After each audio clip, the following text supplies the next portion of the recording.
Everyone, आज हमारे साथ डॉक्टर चेतन उरकुडे हैं। ये फाइनल ईयर स्टूडेंट है जीएमसी गोंदिया के अंदर, और ही will be asking his questions to me. और मैं पूरी कोशिश करूंगा कि पूरी जितनी मुझे नॉलेज है उसके हिसाब से मैं उसको आंसर कर पाऊँ। हाँ चेतन, पहले अपने बारे में थोड़ा सा कुछ बताएं। Yes, sir. Hello, sir. I am Chetan Urkude from Government Medical College Gondia, and I am currently a final year MBBS student. Sir, sir, as we know, our 18 batch is the first batch which are going to face the next exam. Sir, it is always been a topic of curiosity. So, what is the next, and how it will differ from the NEET PG exam? ये बहुत ही अच्छा question है। सो let us start by first of all answering that what is next is the short form for national exit exam. And I see a lot of new medical students, and I know that many of them have actually joined MBBS today also in different colleges. They are all confused about what is the difference between next and NEET PG. First of all, we need to understand that whenever we are qualifying in any technical field, like we are qualifying in medicine, there are two parts of our education. One is called as degree, other is called as license. So degree you can acquire in your WHO recognized or your NMC recognized universities, and then you apply for license in the country where you want to practice medicine. For example, let's draw a parallel with America. Suppose you study anywhere in the world and you are in the World Medical Directory of medical colleges, and if you want to apply for to practice in America, you have to give their licensing exam. So you have a degree already, but you need a license to practice medicine in America. In India, so far the license was given directly after degree without taking any exam. Now the current government is now wanting, as the NMC is concerned, they want to introduce a licentiate exam called as exit exam in India, which will serve as a licensing exam, common window both for Indian graduates as well as foreign graduates. So if you do your MBBS, you get your degree in India or in NMC recognized colleges abroad, you can come back and give the next exam and get the license to practice medicine. So first difference between next and NEET PG is NEET PG is a optional exam. है चेतन, I hope आप समझ पा रहे हैं। NEET PG आपकी मर्जी पे है। आप चाहते हैं कि मुझे पीजी करनी है तो आप नीट पीजी दे सकते हैं, लेकिन नेक्स्ट एक कंपलसरी एग्जाम है। I hope you see the biggest difference है, ये कंपलसरी एग्जाम है। दूसरी बात, अब क्योंकि the government initially had an idea that they will do next separate and a NEET separate, so that PG entrance का भी एग्जाम हो, लाइसेंसिंग का भी एग्जाम हो। Then many student bodies approached the government and they said that कि ये ज्यादा हमारे पे बर्डन आ रहा है, इसको कॉमन एग्जाम कर दो। So then it was decided that on the basis of next score itself, जो नेक्स्ट का स्कोर होगा आपका, खासतौर पे जो पार्ट 2 का, जो क्लिनिकल वाले पार्ट का पेपर होगा, that will be taken as the score on the basis of which your PG seat will be assigned. Sir, our batch will be given at the two-step exam, the next one and next two, sir. So, sir, next two exams, so what will be included in next two exam and what will be in the stage one of the next? हाँ, इसके अंदर एक किस batch से next का exam शुरू होगा, it is not clear as of now. One thing is clear कि जो बच्चे इस साल एमबीबीएस के अंदर एंटर हुए हैं, जो अभी आज एमबीबीएस में एंट्री लिया है, जिन लोगों ने फर्स्ट ईयर के अंदर, उनके लिए एनएमसी ने एक सेमिनार के अंदर क्लियर किया है कि उनका नेक्स्ट का पैटर्न क्या होगा। अभी जो ये पैटर्न जो मैं अभी आपको बताऊंगा, ये जो पिछले साल हमारे को जो एनएमसी के जो ऑफिसर्स के मीटिंग से हमें पता चला, उससे एकदम अलग है। इस साल का जो उन्होंने एक पूरे कंट्री में, जिसके मिनट्स ऑफ मीटिंग भी आपने देखा होगा, सोशल मीडिया पे भी काफी ट्वीट हुए हैं, उसको अगर हम देखें तो उन्होंने बोला नेक्स्ट 2 पार्ट में होगा। Part 1, part 2। Part 1 MCQ exam होगा, जिसके 2 स्टेज होंगे, stage 1, stage 2। Stage 1 second year के बाद दिया जाएगा, स्टेज 2 फाइनल ईयर के बाद दिया जाएगा। और एक पार्ट 2 होगा प्रैक्टिकल एग्जाम, जो इंटर्नशिप के एंड में इंटर्नशिप स्किल को लिया जाएगा। ज्यादातर पेपर पास फेल होगा, केवल जो पार्ट 2 का पेपर होगा, जो क्लिनिकल वाला पेपर है, उसके अंदर जो स्कोर दिया जाएगा जिससे पीजी की सीट मिलेगी। अब ये इस साल के जो बच्चे एमबीबीएस में एंटर किए उनके लिए तो क्लियर है, और ये भी बात क्लियर है कि अभी 2022 में तो अभी हम मई में हम नीट पीजी का एग्जाम ही लेंगे। इसके बीच में जो बैचेस हैं, 2, 3, 4 बैचेस के लिए अगली मीटिंग के अंदर और क्लैरिफिकेशन आएगी कि उनके एग्जाम की क्या एक उनका सिस्टम होगा, क्या उसका एक मतलब ऑर्गेनाइज्ड स्ट्रक्चर वो रखेंगे। तो let's see how it goes, क्योंकि इसमें ना केवल आप हैं, इसके अंदर फॉरेन मेडिकल ग्रेजुएट्स भी हैं। क्योंकि पहले ये बात क्लियर थी कि 2022 के बाद नेक्स्ट का एग्जाम आएगा और वही फॉरेन मेडिकल ग्रेजुएट्स को भी देना होगा। तो इसका मतलब ये है कि 2022 के बाद एफएमजी स्क्रीनिंग एग्जाम भी नहीं होगा। तो मुझे लगता है आने वाले महीने में इसमें और क्लैरिफिकेशन भी आनी चाहिए। Yes, sir. Sir, as per the recent notice, sir, next one will be at the end of our final year. So will it replace our final year university exam, sir, or it will be separate exam? अच्छा, अभी पहली बात ये अभी notice नहीं आया है, ये एक मिनट्स ऑफ मीटिंग्स है, थोड़ा सा ये इसमें फर्क है कि नोटिस फॉर्मल आने के बाद और क्लैरिटी आएगी। ये अलग अलग मीटिंग्स में अलग अलग बातें बताई गई हैं। शुरू में ये कहा गया था कि ये फाइनल प्रॉफ के एग्जाम को भी रिप्लेस करेगा, जहां पे लेकिन जो मेरी अंडरस्टैंडिंग है वो कहती है कि अगर फाइनल ईयर को हम रिप्लेस कर देते हैं तो यानी ये एक ही एग्जाम डिग्री और लाइसेंस का कॉमन हो जाएगा। फिर अब थोड़ा समझने की कोशिश करते हैं कि ये टेक्निकली चैलेंजिंग बात है कि बच्चा केवल इंडिया में एमबीबीएस नहीं कर रहा, बच्चा इंडिया में भी कर रहा है, अब्रॉड भी एमबीबीएस कर रहा है, बच्चा कई जगह एमबीबीएस कर रहा है। कुछ बच्चे ऐसे होंगे जो फाइनल ईयर का एग्जाम दे के आ रहे हैं और कुछ को आप कह रहे हो कि वो नहीं देंगे। तो ऐसा मुझे लगता है कि ऐसा आखिर में जब इम्प्लीमेंटेशन के ऊपर आएंगे तो ये दो अलग अलग एग्जाम ही लेने पड़ेंगे। फाइनल ईयर के एग्जाम में उन्हें प्रैक्टिकल भी लेना है, थ्योरी भी लेना है, और उसके बाद नेक्स्ट आएगा, जो मेरा अंडरस्टैंडिंग है। कुछ लोग का कहना है कि ये कॉमन रहेगा, लेकिन मेरा अंडरस्टैंडिंग ये है कि अगर इसको एक ही एग्जाम में डाल देंगे तो फिर से कंफ्यूजन आएगी ये। सर सर इट इज मतलब नोटिस में आया सर कि कुछ क्वेश्चन हो गए कॉम्प्रहेंशन बेस्ड, कुछ प्रॉब्लम सॉल्विंग बेस्ड हो गए, एंड कुछ रिकॉल बेस्ड हो गए। Sir will you please elaborate such a type of terminology? बिल्कुल। अब ना इसके अंदर हमें ना इसका जो बेसिस है वो समझना है कि इसका बेसिस है एनएमसी ने जो, और बल्कि पूरे इंडिया में जो एजुकेशन की पॉलिसी है, इसको हम अगर देखें इसके पिछले 2 साल के अंदर इसमें बहुत ही रेडिकल चेंजेस आए हैं। अगर हम देखेंगे नेशनल एजुकेशन पॉलिसी के अंदर जो स्कूल का, ग्रेजुएशन का, एमए कैसे, बीए ग्रेजुएशन कैसे करनी है, स्कूलिंग का क्या सिस्टम होगा, सब चीजों को बदला गया है।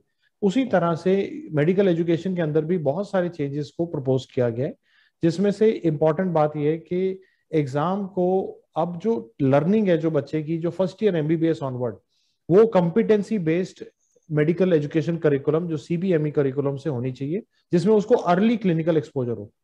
यानी बच्चा जो है शुरू से ही उसको हम जो मतलब हर बेसिक साइंस की बात की क्लिनिकल रेलेवेंस बताएं। अब उसी बात से अगर हम एक्स्ट्रापोलेट करेंगे तो आपके क्वेश्चन का आंसर भी मिलेगा कि अभी तक के पेपर्स में देखा जाता था कि अभी 1-2 साल से काफी इंप्रूवमेंट है, लेकिन पहले अगर हम देखें आज से 3 साल पहले, 4 साल पहले के पीजी एंट्रेंस के एग्जाम देखेंगे तो बहुत सारे फैक्चुअल क्वेश्चन आ जाते थे कि वो इसका वेट बताओ, इसका ईयर बताओ। तो जिसको आपने भी देखा होगा, बच्चे भी बड़े नाराज भी रहते थे कि इस तरह के क्वेश्चन नहीं आने चाहिए, और ज्यादातर एजुकेटर्स भी इस बात को नहीं पसंद करते थे। और वो एक उसके कारण आप देखेंगे एजुकेशन सेक्टर के अंदर भी कई लोग खाली निमोनिक ही बताने लग गए कि एमबीबीएस कर रहे हैं तो निमोनिक ही पढ़ लेते, क्योंकि एग्जाम का स्ट्रक्चर ऐसा था। लेकिन अब क्योंकि हम सारी बात को, सभी बेसिक साइंसेस को क्लिनिकली ओरिएंटेड बनाना चाह रहे हैं, तो इसका मतलब जो क्वेश्चन भी आएंगे वो क्लिनिकल स्टाइल में आएंगे। मेरा ये मानना है प्रीडोमिनेंट क्वेश्चंस के अंदर एक क्लिनिकल विनिएट थीम रहेगा। क्लिनिकल विनिएट थीम मतलब होता है कि एक पेशेंट है, उसके कुछ साइंस है, कुछ सिम्टम्स है, कुछ इन्वेस्टिगेशन की फाइंडिंग्स है, उसके ऊपर आगे मैनेजमेंट है कि अगला स्टेप है, ये सब पूछा जाएगा। इस तरह से क्वेश्चन होंगे, बहुत लंबे नहीं होंगे, क्योंकि ट्रेडिशनली आज से मैं पिछले 22 साल से मैं एजुकेटर हूं, तो अगर मैं देखता हूं इंडिया के अंदर कभी भी क्वेश्चंस यूएस एमएलई या अमेरिका के एग्जाम्स जितने लंबे कभी भी नहीं पूछे गए। तो मुझे लगता है वो पैटर्न अभी भी रहेगा कि उतना लंबा नहीं पूछेंगे, क्योंकि वो थोड़ा हमारे कल्चर से ही अलग है, मतलब उतना लंबा क्वेश्चन हमारे यहाँ नहीं पूछे जाते। तो मुझे लगता है क्वेश्चन क्लिनिकल होंगे, लेकिन उतने लंबे भी नहीं होंगे जितने आप यूएसएमएलई के पैटर्न वगैरह में देखते हैं। Sir, we heard that, sir, the most of the weightage is given to clinical subjects, sir. So what will be our approach while dealing with the paraclinical as well as preclinical subject while preparing for next exam, sir?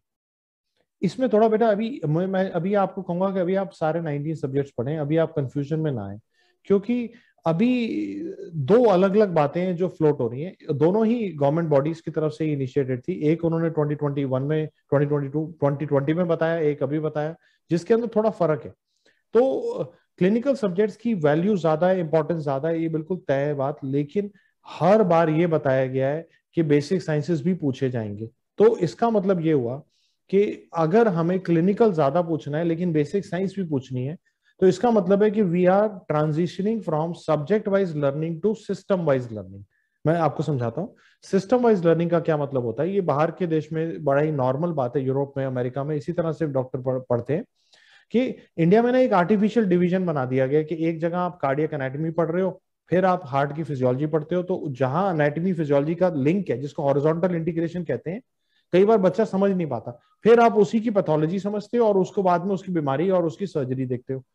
अब अगर आपको ये reverse कर दिया जाए, जैसे आपने, अगर आप हमारे स्टूडेंट रहेंगे तो आप देखें जिस तरह से डांस का रेगुलर क्लासरूम का हमारा शेड्यूल रहता है, कि हमने उसको पूरा इंटीग्रेटेड ही बना दिया कि आज सैटरडे संडे में कार्डियोलॉजी पढ़ेंगे, मंडे में कार्डियक एनाटॉमी पढ़ेंगे, फिर कार्डियक फिजियोलॉजी पढ़ेंगे, फिर कार्डियक पैथोलॉजी। इस तरह से हम कार्डियक फार्मा, मतलब चीजों को, सिस्टम को एक ही साथ खत्म कर देंगे। मुझे लगता है कि आने वाले टाइम में अगर बच्चा इसे सिस्टम वाइज सोचेगा तो उसका ये डर खत्म हो जाएगा कि ये सब्जेक्ट आना है कि नहीं आना, क्योंकि आखिर मेडिकल साइंस में सब कुछ जुड़ा हुआ है आपस में। हम चाहें तो अनाटॉमी के क्वेश्चन को क्लिनिकल ढांचे में डाल के आपसे पूछ सकते हैं, और हम चाहें तो आपसे रिवर्स भी कर सकते हैं। तो आपको लगेगा, आपको पता ही नहीं चलेगा अनाटॉमी का क्वेश्चन है, क्योंकि we would have asked it in a very clinical manner. तो सिस्टम वाइज अप्रोच रखना ही मुझे लगता है फ्यूचर के लिए करेक्ट अप्रोच रहेगी। Sir, how can we manage, sir, university exam and sir next exam preparation, sir? बिल्कुल, I think this is one question that I've seen many students have asked in the past, is how to balance a university professional exams and your competitive exams. ठीक है? Yes, sir. So if I reverse and I change the word from how to that I have to, like, you understand? So a student will ask how when he is thinking that should I do it or not do it. But I have told you in the beginning of my session today that next is going to be a mandatory exam. It's a compulsory exam to be passed. So once it is implemented, then there are no choices. Like there is a government white paper which says that if you don't pass next, you cannot do internship. So that makes it mandatory to be passed. Then you will have to find time. जैसे मैं चेतन आपको example दूंगा कि चेतन suppose करो आप अभी बैठे थे अपने हॉस्टल में, कोई फ्रेंड आए, चल यार पिक्चर देखने चलते हैं, तो टाइम था या नहीं था, आप चले गए, आपने देख ली। यानी जो चीज हम करना चाहते हैं, जो भी चीज हमारी प्रायोरिटी लिस्ट में होती है, उसके लिए हम टाइम निकाल लेते हैं। और उसी तरफ अगर पढ़ाई होती है तो वो टल रही होती है कि नहीं यार इसके लिए मेरे पास टाइम नहीं है, इसके लिए मेरे पास टाइम नहीं। तो मुझे ये लगता है कि अगर हम एक प्रायोरिटी लिस्ट को बनाएं और उस प्रायोरिटी लिस्ट के अंदर हम अपने करियर को थोड़ा सा ऊपर रखें, तो अपने आप टाइम निकलना शुरू हो जाता है। Yes, ये उसका सबसे पहले बात ये कि हाउ नहीं है, ये करना ही करना है। और दूसरी बात ये कि if I have bigger ambitions, like if I have an ambition to go into top colleges, if I have an ambition to pursue top clinical branches, it is always going to be competitive. हमेशा AIIMS के अंदर, आपने UG से देख रहे हैं, I am sure आपने MBBS के सामने से देख रहे हैं कि एम्स में बच्चे जाने के लिए एक उनको होता है कि मुझे जाना है, सीटें कम होती हैं, तो एक कंपटीशन रहता है हमेशा। वैसे ही पीजी में भी होगा। So if something is sought after, if a position is sought after, you will have more applicants, then you have to score higher than others. And to higher than others, it is a good idea if I start early my preparation. And if I may, like, one of the things that I always advise students is that do not delay your PG entrance preparation till the last year, because then you will have to do 19 subjects in 6 months, 8 months. But if you spread it over a period of time, it becomes easy to distribute. So it is always a good idea to start early. Yes, sir. Sir, most of the students like us, sir, start preparing from third year. So what will be the next strategy, sir, for preparation while dealing with the final year, sir? So definitely, I would always emphasize that in our current pattern of NEET PG, as well as proposed pattern of next, third year and fourth year subjects have more value and more volume also. Like, Yes, it sir. takes much longer to read medicine as compared to if you compare it with microbiology or if you compare it with physiology book, because the books are very big and the quantum of information is more. Number of Yes, sir. questions asked will also be more. So it has to be, the access has to be clinical subjects, and then read the basic sciences integrated with those topics. Instead of reading basic sciences cover to cover, in your third year and final year, you should only go back to relevant basic sciences. Just like I told you that how we do it in DAMS right now is, if I do a respiratory medicine class, then you do a respiratory physiology class after that, just to get a link between the two subjects. Okay, so that your primary focus is on clinical subjects and you are using pre-paraclinicals to integrate the concepts around it. Yes, sir. Sir, how can we manage, sir, app-based learning and the textbooks based? मतलब sir standard reference books को हम कितना weightage दे सकते हैं अपने time के weightage में, और सर कितना वेटेज देंगे हम ऐप बेस्ड लर्निंग को? देखो, at DAMS, I am of the opinion, and I have been telling this, I think, for last 2 decades to students and all my teachers, कि standard textbook is something which is, going to talk to you, and मुझे ऐसा लगता है कुछ ऐसी किताबें होंगी जो आप पूरी जिंदगी अपने पास रखना चाहेंगे. जैसे आई एम श्योर आप जो फर्स्ट ईयर के अंदर आप आए होंगे, आपने गेनोंग लिखा होगा, गाइटन आपको बहुत खूबसूरत लगी होगी किताब, या आपने रॉबिन्स की पैथोलॉजी की किताब देखी होगी. These are very beautifully written books. And these are some books that I'm not even able to part. मैं किसी को दे ही नहीं पाता. मेरी रॉबिन्स में अपने पास रखता हूँ, मैं देता ही नहीं किसी को. इतने साल हो गए लेकिन रखी हुई है मैंने. तो बिकॉज खूबसूरत किताब है.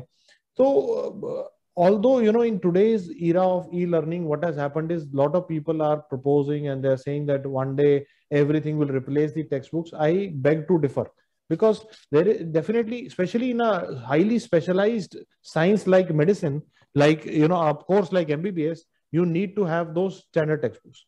So what we are now proposing to even to our app-based learners, that whenever you are learning live with us, suppose you are doing neurology class with us, so during the class teacher will often tell you कि ये epilepsy वाला part Harrison से पढ़ना है, ये dementia को देखना है, and you can go back retrograde and see those parts from the textbooks. Because if you once you start referring to it, it is addictive. You will also start forming more and more well-rounded concepts. आप जैसे आपने बच्चे senior से school की तरफ से वापस जाके देखते हैं, जब हम स्कूल में भी थे, तो जब आप नीट यूजी की तैयारी कर रहे थे, तो उसका जो एक्सेस था, आखिर में उसका एक्सेस जाके एनसीईआरटी की किताब पे आ रहा था कि एनसीईआरटी की किताब को तो समझना ही पड़ेगा और उसके आसपास जाना पड़ेगा. उसी तरह से स्टैंडर्ड बुक्स हैं.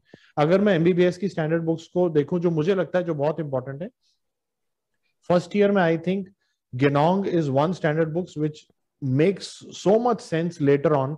जब आप इंटर्नशिप खत्म करने के बाद गेनोंग को खोलोगे ना, तो आपको लगेगा यार पूरी मेडिसिन तो मैंने फर्स्ट ईयर में पढ़ ली थी, ध्यान क्यों नहीं दिया.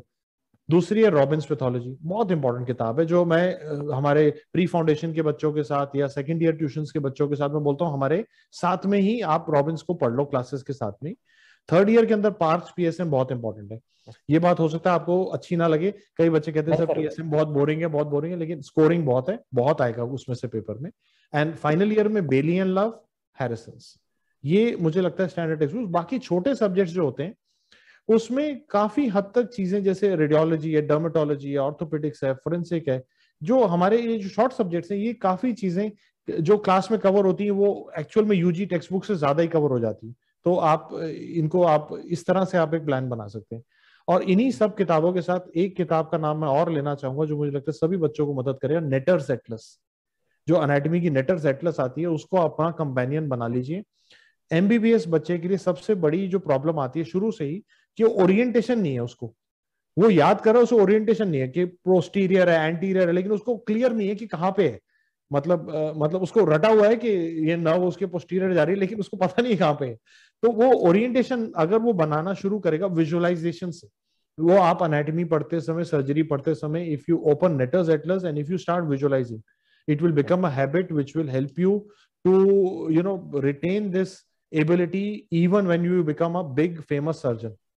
सर अभी आपने बोला कि मतलब सर्जरी के लिए बेलीज एंड लव्स अचीव हो गए, लेकिन sir if you are seeing the bellies and love, it is very thick books, so how class के साथ पढ़ना, उसको क्लास के साथ पढ़ना है. माने जैसे उसको बेली एंड लव और हैरिसन के लिए जो क्रिटिकल बात है कि उसको क्लास के साथ पढ़ना है. ये बड़ी किताबें, इवन एमडी एमएस करते हुए बच्चे भी हैरिसन और बेली एंड लव पढ़ते हैं. तो अगर जो बच्चा एमबीबीएस कर रहा है, अगर वो अपने आप कवर टू कवर पढ़ता है, तो उसमें से काम की बातें मिस हो जाती है. मेरा जो रिकमेंडेशन है कि क्लास के साथ करो. जैसे सर्जरी में सपोज इसोफेगस और आपने स्टमक आज क्लास में पढ़ा, तो अब आप उसको जाके बेली से साथ में कर लो. तो लेकिन ये सिर्फ पहली बार पढ़ने के लिए. जब आप इंटर्न बन जाएंगे, जब आपका एग्जाम हो रहा है या आपका नेक्स्ट का या नीट का एग्जाम है, तब सिर्फ नोट्स पढ़ेंगे। ये मैं दोबारा समझाना चाहता हूं कि टेक्स्ट बुक्स को आपने प्रॉफ के समय पे पढ़ना है, एंड में जाके सिर्फ नोट्स को मल्टीपल टाइम्स रिवाइज करना है। Sir, reading the books is always a very important part. So, but also a assessment what we are learn by the solving the MCQ is also important part. So, sir, how can we manage the time between the sir reading books and solving MCQ, and what is the role of TND, and how can we approach the TND when we will start solving the TND? बिल्कुल ठीक बात है। देखो, दो बातें, मैं इसको दो पार्ट में डिवाइड करूंगा। पहली बात ये कि अगर हमें ये पता है कि हमारा एग्जाम फाइनली एमसीक्यू पैटर्न में होना है, then we need to learn the art of MCQs. जैसे मतलब अगर मैं थ्योरी कर रहा हूँ, एमसीक्यू नहीं कर रहा, तो मैं आधी तैयारी कर रहा हूँ, आधी मेरी रहेगी, मुझे एमसीक्यू तो करने पड़ेंगे। So one thing is for sure, we need to start doing MCQ from the beginning itself. Okay, so शुरू में कैसे करेंगे? जैसे सपोज फर्स्ट ईयर में, सेकेंड ईयर में, थर्ड ईयर में एमसीक्यू कैसे करेंगे? I have given a slogan to all my students that you will do a 100 MCQ या 50 MCQ DQB promise। ठीक है, आप 50 से शुरू कर सकते हो कि you will do in the morning itself 50 MCQs from DQB हर रोज। ठीक है, now इसके बारे में ना there is a saying in English also, eat the frog in the morning या eat like what you don't like in the morning itself। MCQ करना आपको नहीं पसंद है, मुश्किल काम है, लेकिन सुबह कर दो उसे, उसको आखिरी के लिए नहीं टालो। आखिरी के लिए नहीं टालो मतलब कि जैसे मैंने कई बार देखता हूँ बच्चे क्या करते हैं कि लास्ट के लिए टाल देते हैं कि हम ना एमसीक्यू रात को करेंगे, रात को नींद आ जाती है, वो कल करेंगे, फिर वो अगले दिन फिर प्रोकेस्टिनेट हो जाता है। उसको सुबह ही करो, रोज सुबह उठ के 50 एमसीक्यू कर दे। अभी आपको लगेगा सर 50 ही कर रहा हूं, लेकिन आपको पता भी नहीं चलेगा, eight the end of 1 month it will be 1500 MCQs.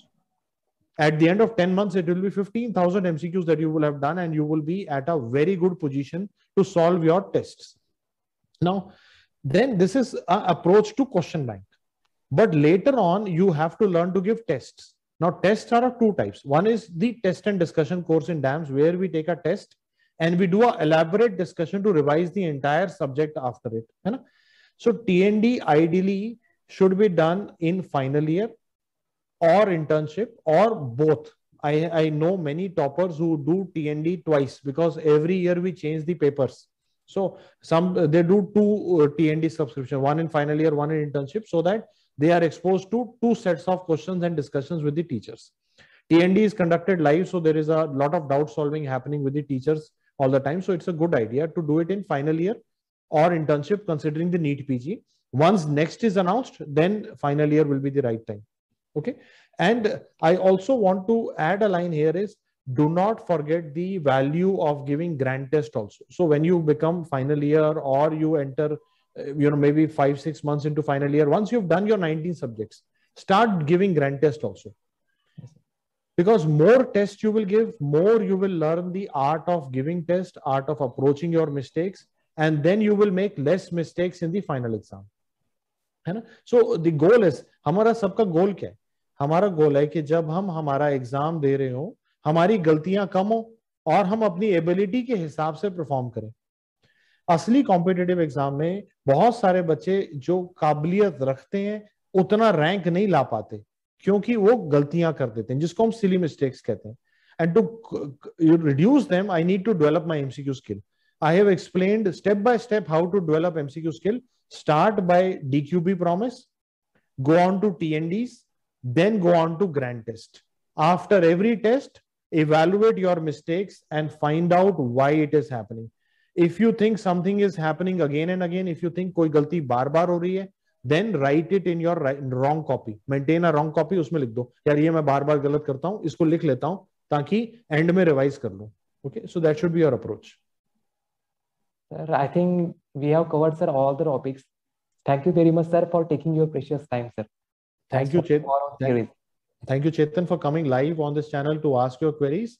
And it has been my pleasure to answer your queries. आपने बहुत ही important question पूछे हैं और मुझे लगता है आपके क्वेश्चन से आपने एक तरह से बहुत सारे लोगों के क्वेश्चंस को वॉइस किया है, जो बहुत सारे लोग पूछ रहे हैं। तो आई थिंक इससे सॉल्व होगा। और एक चीज मैं एंड में आज कहना चाहता हूँ कि I see a lot of students getting bothered by कि नेक्स्ट आएगा तो क्या होगा, नीट पीजी होगा तो क्या होगा, मैं उसका एक लाइन में आपको जवाब जरूर देना चाहता हूँ कि चाहे नीट पीजी आए चाहे नेक्स्ट आए, क्या उसमें ज्योग्राफी आएगी, क्या उसमें फिजिक्स आएगी? नहीं, उसमें आपका मेडिकल साइंस ही आना है। तो जो आज पढ़ रहे हो उसको तो मत टालो। I keep seeing students who get confuse, sir मैं जब पता चलेगा तब से पढ़ूंगा। भाई जब पता चलेगा तब से पढ़ेगा तो कभी कभी गवर्नमेंट हमारे यहाँ पे बहुत लास्ट मोमेंट पे अनाउंसमेंट्स लाती है, तो तैयारी कैसे होगी? So at the end of the day we all know कि पूछने का तरीका बदल सकता है, लेकिन मेडिकल साइंस तो वही है ना, वही एनाटॉमी है, वही फिजियोलॉजी, वो मेडिसिन के कॉन्सेप्ट्स हैं, वही एसिड बेस बैलेंस है, वो रीनल फेलियर के टाइप्स हैं, वो सब जानना तो है ही हमें ना। So let us stop getting bothered by, और लेट अस स्टॉप यूजिंग कि next will come as a excuse to delay my study. ऐसा मत करें कि मैं जब पता चलेगा तभी पढ़ूंगा, वो गलतियां हो सकती है क्योंकि उस समय हो सकता है टाइम कम मिले।